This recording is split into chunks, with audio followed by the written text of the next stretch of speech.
Hey folks, welcome to my channel நம்ம talkies. இன்னைக்கு நம்ம பார்க்க போற டிஷ் வந்து மிளகா பொடி.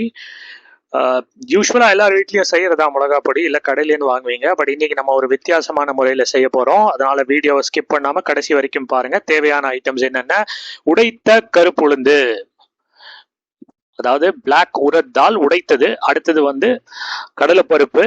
அடுத்தது வந்து பொட்டுக்கடலை. அதாவது பொட்டுக்கடலையும் கடலைப்பருப்பும் நீங்க வந்து உரத்தால் எவ்வளவு எடுத்துருக்கிறீங்களோ அதனுடைய பாதி அளவு புரிஞ்சுக்கோங்க. அதனுடைய பாதி அளவு. உளுந்து வந்து ஒரு கப் எடுத்தீங்கன்னா மற்ற ரெண்டும் பாதி. அடுத்தது சிவப்பு மிளகா ஒரு 15லேருந்து 20 பீஸு. வெள்ளை எள்ளு, அதுக்கப்புறமா பச்சை அரிசி, அதுக்கப்புறமா பிளாக் பெப்பரும் சீரகமும் மிக்ஸ் பண்ணது. இது எல்லாமே ஒரு 20-25 கிராம், அதாவது 2 ஸ்பூனு. கொஞ்சம் கொஞ்சம் தான் எடுத்திருப்பேன். நீங்க திருப்பி மறுபடியும் காட்டுறேன் பாருங்க. பிளாக் பெப்பர் அண்ட் சீரகம், அதுக்கப்புறமா பெருங்காய கட்டி. பெருங்காய கட்டி வந்து ஒரு 1லேருந்து 2 கட்டி எடுத்துக்கோங்க. பிளாக் பெப்பர் அண்ட் சீரகம் மிக்ஸ் பண்ணிக்கோங்க. அடுத்தது வந்து நம்மளுடைய ப்ராசஸ் நம்ம ஸ்டார்ட் பண்ணியாச்சுங்க நீங்க வீடியோல. பட் ஸ்டார்ட் பண்றதுக்கு முன்னாடி நீங்க என்ன பண்ணணும்னா, கடாயை நல்லா சூடு பண்ணிக்கணும். மீடியம் ஃப்ளேம்ல சூடு பண்ணிக்கணும். மீடியம் ஃப்ளேம்ல சூடு பண்ணிக்கிட்ட பிறகு நீங்க வந்து இந்த உடைத்த கருப்புளுந்து அதை வந்து நீங்க வந்து இந்த எலுப்பு சட்டியில வந்து போடுங்க. ஸோ நல்லா வறுத்துக்கோங்க. இது வந்து ஒரு கண்டிப்பா வந்து ஒரு 5 to 10 மினிட்ஸ் ஆகும். பட் உங்களுக்கு பொட்டுக்கடலையும் கடலைப்பருப்பும் வறுக்கும் பொழுது இந்த அளவுக்கு நேரம் செலவாகாது. மறுபடியும் நான் ஏன் வந்து கருப்பு உளுந்து வெறும்னு சொல்லாம உடைத்த கருப்புளுந்துன்னு ஏன் சொல்றேன்னா, உங்களுக்கு உடைத்த கருப்புளுந்துன்னு சொல்லி வந்து கடையில கிடைக்கும். ஸோ இது வந்து ஆக்சுவலா இது வந்து டெக்னிக்கலி என்ன டிஃபரன்ஸ்னு எனக்கு எக்ஸாக்டா தெரியல. உங்களுக்கு யாராவது தெரிஞ்சுன்னா கண்டிப்பா கீழே கமெண்ட்ஸ்ல போடுங்க. பட் இது வந்து நார்மலா நாம சாப்பிடுற உளுந்தை விட அதிக ஊட்டச்சத்து, அதிக நியூட்ரிஷன், அதிக பெனிஃபிட்ஸ் கொண்டது, அதிக ஹெல்த் பெனிஃபிட்ஸ் கொண்டதுன்னு சொல்றாங்க. ஸோ இதை வச்சு மிளகா பொடி செய்யும் முறையை நான் வந்து வேற ஒரு புத்தகத்துல படித்தேன். அதை தான் வந்து நாம இப்போ ட்ரை பண்ணி பார்த்துட்டு இருக்கோம். ஸோ நீங்க வந்து கடைசியா வீடியோ வந்து கடைசி வரைக்கும் இந்த வீடியோவை பாருங்க. நம்ம ஒரு கோல்டன் ப்ரௌன் வர வரைக்கும் இந்த உடைத்த கருப்புளுந்தை நீங்க வறுத்துக்கிட்டே இருங்க. மீடியம் ஃப்ளேம்ல, ரொம்ப ஹை ஃப்ளேம்ல வச்சிடாதீங்க. ஒரு 10 மினிட்ஸ் ஆகும். அது ஓரளவுக்கு கோல்டன் ப்ரௌன் வந்த பிறகு நீங்க வந்து பிளேட்ல மாத்திடுங்க. அடுத்தது வந்து நீங்க போடக்கூடிய பொருள் வந்து பொட்டுக்கடலை. முன்னாடி சொல்ல மாதிரி திருப்பி ரிப்பீட் பண்றேன், தப்பா எடுத்துக்காதீங்க. அதாவது உளுந்து என்ன அமௌண்ட் எடுத்திருக்கீங்களோ அதனுடைய பாதி அமௌண்ட் பொட்டுக்கடலை, அதே மாதிரி உளுந்து என்ன அமௌண்ட் எடுத்திருக்கீங்களோ அதனுடைய பாதி அமௌண்ட் வந்து கடலை பருப்பு. சரிங்களா? இப்போ நம்ம போட்டிருக்கிறது வந்து பொட்டுக்கடலை. அதே மாதிரி வறுத்துக்கோங்க கோல்டன் ப்ரௌன் வர வரைக்கும். அஃப்கோர்ஸ் உங்களுக்கு உளுந்து எடுக்கிற நேரம் வந்து அதை விட ரொம்ப கம்மியான நேரம் தான் இந்த பொட்டுக்கடலை எடுக்கும். ஸோ பொட்டுக்கடலை ஆல்மோஸ்ட் ஒரு கோல்டன் ப்ரௌன் வந்துருச்சு. அதை வந்து நீங்க பிளேட்ல மாத்தி வச்சிருங்க. இப்ப அடுத்தது நாம போட போறது வந்து சூப்பரான கடலை பருப்பு. ஸோ கடலை பருப்பை வந்து நீங்க வந்து வறுக்கிறதுக்கு முன்னாடி சொன்ன மாதிரி அதிகமா நேரம் ஆகாது. மேக்சிமம் வந்து ஒரு 2 to 3 மினிட்ஸ்ல உங்களுக்கு அந்த கோல்டன் ப்ரௌன் கலர் வந்துடும். நல்லா வறுத்துக்கோங்க. ஸோ இந்த வீடியோ எல்லாமே நான் வந்து ஸ்பீட் அப் பண்ணியிருக்கேன். ஏன்னா ப்ராசஸ் வந்து சேம் தான். அப்படியே நீங்க வறுத்துக்கிட்டே இருக்கணும். ஒரு போரிங் மொனாட்டனஸ் ப்ராசஸ் தான். அதனால வந்து அந்த வீடியோ வந்து அதே ஸ்பீட்ல ஓட்டி கண்டிப்பா உங்க நேரத்தை நான் வீணாக்க விரும்பல. அதனால வந்து வீடியோ வந்து 2x ஸ்பீட்ல ஓட்டியிருக்கேன். ஸோ கிட்டத்தட்ட நம்மளுடைய கடலைப்பருப்பும் ஓரளவுக்கு கோல்டன் ப்ரௌன்ல வந்துருச்சு பாருங்க. க்ளோஸ் அப்ல வருது பாருங்க. ஸோ ஆல்மோஸ்ட் ரெடி ஆயிடுச்சு. அதையும் வந்து ஒரு பிளேட்ல மாத்தி வச்சுக்கோங்க. இப்போ அடுத்தது வந்து சிவப்பு மிளகா, அதையும் ரெடியா எடுத்து வச்சுக்கோங்க. உங்களுக்கு காரம் அதிகமா வேணும்னா ஜாஸ்தி போட்டுக்கோங்க. நான் வந்து ஒரு 15 சிகப்பு மிளகா போட்டிருக்கேன். உங்களுக்கு காரம் அதிகமா வேணும் அப்படின்னு நீங்க நினைச்சீங்கன்னா ஒரு 20 கூட போட்டுக்கலாம். இப்போ நான் ஆட் பண்ணது வெள்ளையா ஒன்று ஆட் பண்ணியிருப்பேன் பாருங்க. அது வந்து கல் உப்பு. ஏன்னா நீங்க வந்து இந்த சிகப்பு மிளகாயை வந்து வறுக்கும் பொழுது உங்களுக்கு வந்து கொஞ்சம் ஒரு மாதிரி சஃபகேஷன் மாதிரி மூக்குல வந்து அந்த நெடி ஏறுற மாதிரி இருக்கும். நம்ம எல்லாராலையும் தாங்க முடியாது. அஃப்கோர்ஸ் கண்டிப்பா நம்மளுடைய தாய்மார்கள்லாம் இதுக்கு வந்து பழக்கப்பட்டவங்க தான். அதனால ஒருவேளை அவங்களால வந்து இதை வந்து சகிச்சுக்க முடியும். பட் யூஸ்வலா வந்து நமக்கு வந்து ஒரு மாதிரி ஒரு சஃபகேட்டிங்கா இருக்கும். ஸோ அதை வந்து அரெஸ்ட் பண்றதுக்கு தான் இந்த கல்லுப்பு நம்ம ஆட் பண்றோம். கண்டிப்பா வந்து நீங்களும் ட்ரை பண்ணி பாருங்க. இந்த டிப் உங்களுக்கு யூஸ்ஃபுல்லா இருந்தா கண்டிப்பா நீங்க அடுத்த வாட்டி வந்து சிவப்பு மிளகா வந்து வறுக்கும் பொழுது இந்த டிப்பை இந்த இதை ட்ரை பண்ணி பாருங்க. கல்லுப்பு ஆட் பண்றது இதுவும் ஒரு 2 to 3 மினிட்ஸ் தான், அதிக நேரம் எடுக்காது. ஸோ ஆல்மோஸ்ட் நம்மளுக்கு வந்து வந்துருச்சு. ஸோ இது எல்லாமே பை எக்ஸ்பீரியன்ஸ் தான். இப்போ நான் எப்பவுமே வந்து கடலை பருப்பு போட்டு கடலைக்கு சொன்ன மாதிரி இதுவும் நான் கோல்டன் ப்ரௌன்னு சொன்னேன்னா நீங்கள் அடிப்பீங்க. பட் சிவப்பு மிளகா ஒரு 2 to 3 minutes வறுத்துக்கிட்டிங்கன்னா உங்களுக்கே தெரிஞ்சிடும் இது வந்து கரெக்டாக இருக்குது அப்படின்னு. நம்ம வந்து ஒரு கிறிஸ்பினஸை ஏற்றுறோம் அந்த சிவப்பு மிளகாய்க்கு, அவ்வளோதான். அடுத்தது பிளாக் பெப்பர் அண்ட் சீரகம்.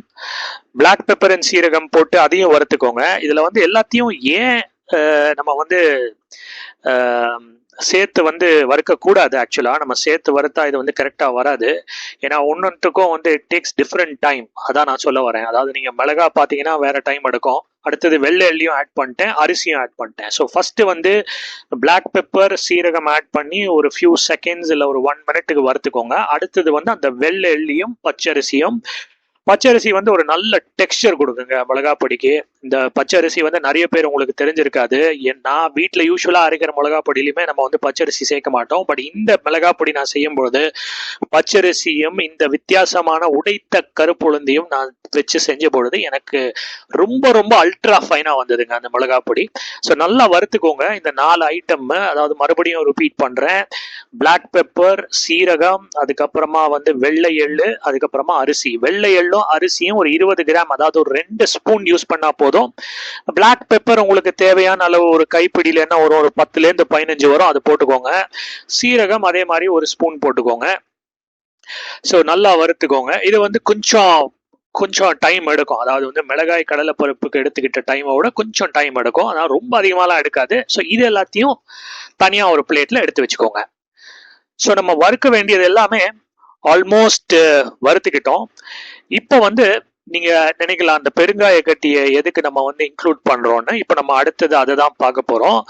பெருங்காய கட்டியை வந்து நீங்க வந்து என்ன செய்ய போறீங்கன்னா, அதே எலுப்பு சட்டியில நல்லா சூடா இருக்கு பாருங்க எலுப்பு சட்டி, அதுல வந்து 1 ஸ்பூன் எண்ணெய் விட்டுக்கோங்க. அதுக்கப்புறமா இந்த பெருங்காய கட்டியை வந்து அப்படியே அந்த எண்ணெயில போட்டு நல்லா வதக்குங்க. இது ஏன்னு கேட்காதீங்க, நம்மளுடைய முன்னோர்கள்லாம் வந்து பயங்கரமா திங்க் பண்ணி தான் இதெல்லாம் வந்து இந்த ரெசிபிஸ்லாம் வந்து அரைவ் பண்ணியிருக்காங்க. ஸோ கண்டிப்பா இது ஒன்னொன்றுக்கும் பின்னாடியும் ஒரு லாஜிக் இருக்கும். இந்த லாஜிக் என்ன அப்படின்னு நம்ம வந்து உள்ள இறங்கினோம்னா கண்டிப்பா நம்ம வந்து சமையல் செய்ய மாட்டோம். ஸோ அதனால வந்து பெரியவர்கள் சொன்னதை அப்படியே ஏற்றுக்கொண்டு நம்ம அந்த டிஷ்ஷை ஃபாலோ பண்ணுவோம். நீங்களும் இந்த டிஷ்ஷை கண்டிப்பாக வீட்டில் ட்ரை பண்ணி பாருங்க. ஒரு மாதிரி ஹார்டன் ஆகிடும் மக்களே, ஒரு மாதிரி ஹார்டன் ஆகிடும். ஸோ அதுவும் பண்ணியாச்சு. ஸோ இப்போ நம்ம வந்து ஒரு மிக்சி ஜார். ஸோ ஃபர்ஸ்ட் வந்து மிக்சியில் என்னெல்லாம் அரைக்க போகிறோம்னா, பொட்டுக்கடலை, அதுக்கப்புறமா வந்து அந்த பெருங்காய கட்டி நல்லா ஹார்ட் ஆயிடுச்சு பாருங்க, முடிஞ்ச அளவு லைட்டா உடைச்சுக்கோங்க. அதுக்கப்புறமா கடலை பருப்பு, அந்த உளுந்து இருக்கு பாருங்க இந்த ஜாருக்கு பின்னாடி, அதை வந்து கடைசியா நீங்க வந்து செப்பரேட்டா அரைக்கணும். ஸோ இப்போ அடுத்தது இதே மிக்சர்ல வந்து சிவப்பு மிளகா வறுத்து வச்சுக்கிட்டது, அதுக்கப்புறமா வந்து இந்த பிளாக் பெப்பர், சீரகம், அரிசி, வெள்ளை எள்ளு, இந்த மேட்டர்லாம் இருக்கு பாருங்க, எல்லாத்தையும் மிக்ஸ் பண்ணுங்க. அதாவது ரொம்ப சிம்பிளுங்க. பிளாக் உருத்தால், உடைத்த உருத்தாலை தவிர, உடைத்த உளுந்தை தவிர மற்றது எல்லாம் எதெல்லாம் வறுத்துக்கிட்டீங்களோ அது இன்க்ளூடிங் தட் பெருங்காய கட்டி எல்லாத்தையும் போட்டு இந்த ஜார்ல போடுங்க. அடுத்தது வந்து மிக்சியில நல்லா அரைங்க. மிக்சியில வந்து நல்லா ஒரு ஒரு ஒரு 2 to 3 அடி அடிச்சாதான் இது வந்து நல்லா வரும். ஏன்னா உங்களுக்கு வந்து இது அல்ட்ரா ஃபைனா வரும். நீங்க ஸோ நல்லா அடிச்சுக்கோங்க மிக்சியில. உங்களுக்கு டவுட் இருந்ததுன்னா திறந்து பார்த்துக்கோங்க. திறந்து பார்த்துக்கிட்டு திருப்பி இன்னொரு அடி அடிக்கணும்னா அடிச்சிருங்க. பாருங்க இந்த மாதிரி வந்து நீங்க தொட்டு பார்க்கலாம். ஒரு மாதிரி வந்து ஃபைனா வந்துருச்சுன்னா பாருங்க, சூப்பரா வந்திருக்கு பாருங்க. அல்ட்ரா ஃபைன்னு சொல்ல முடியாது, பட் கண்டிப்பா ஃபைனா வந்திருக்கு.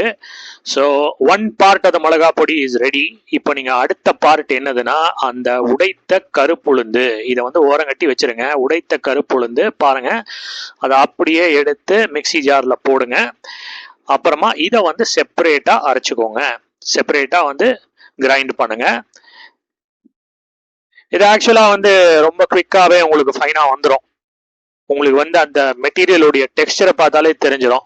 கடலை பருப்பும் பொட்டுக்கடலையும் ஹார்டா இருக்கும், பட் இது வந்து அந்த அளவுக்கு ஹார்டா இருக்காது. அப்படியே மூஞ்சில அடிக்கும் நீங்க அதை ஓபன் பண்ணீங்கன்னா. ஏன்னா அவ்வளோ மெல்லிசா பொடிஞ்சிருக்கு பாருங்க இந்த உளுந்து. உடைத்த கருப்புளுந்து. ஸோ ரெண்டுத்தையும் வந்து இப்போ நல்லா மிக்ஸ் பண்ணுங்க. ஒரு முக்கியமான இன்கிரீடியன்ட், உடம்புக்கு வந்து ரொம்ப ரொம்ப நல்லதுன்னு சொல்ல முடியாது, அதை நம்ம வந்து ஆட் பண்ணல, அதை வந்து கடைசியா ஆட் பண்ண போறோம். அது என்னதுன்னு கேட்டீங்கன்னா அதோ இதான் உப்பு. நான் வந்து இந்த பிங்க் சால்ட் யூஸ் பண்றேன். பிங்க் சால்ட் வந்து ஒயிட் சால்ட்டோட பெட்டர் அப்படின்னு சொல்றாங்க. ஸோ அதனால நம்ம வீட்டில் வந்து பிங்க் சால்ட் யூஸ் பண்றோம். ஸோ நீங்களும் உங்களுக்கு ஏதாவது ஐடியா இருந்ததுன்னா அந்த பிங்க் சால்ட்டை பத்தி அதை சொல்லுங்க. ஸோ எல்லாம் முடிஞ்சு போச்சு மக்களே. வீடியோவோட இறுதிக்கு வந்துட்டோம். எல்லாத்தையும் நல்லா மிக்ஸ் பண்ணுங்க. ஸோ மிளகாப்பொடி பாருங்க, நீங்க வீட்டில் செய்யற மிளகாப்பொடியை விட யூஸ்வலா செய்யற மிளகாப்பொடியை விட இது ரொம்ப வித்தியாசமா இருக்கும். பாருங்க, ரொம்ப அல்ட்ரா ஃபைனா வந்துருச்சு இப்போ. ஸோ நீங்களும் உங்க வீட்டில் இதை செஞ்சு பாருங்க. இட்லி தோசையோட தொட்டு சூப்பரா என்ஜாய் பண்ணுங்க. பாருங்க, ஒரு சின்ன கிண்ணத்துல எடுத்து வச்சிருக்கேன், அற்புதமா வந்திருக்கு. இந்த வீடியோ உங்களுக்கு பிடிச்சிருக்கும்னு நினைக்கிறேன். Do like and subscribe my channel. மீண்டும் இன்னொரு அற்புதமான ஒரு காணொளியில் சந்திப்போம் மக்களே. நன்றி, வணக்கம்.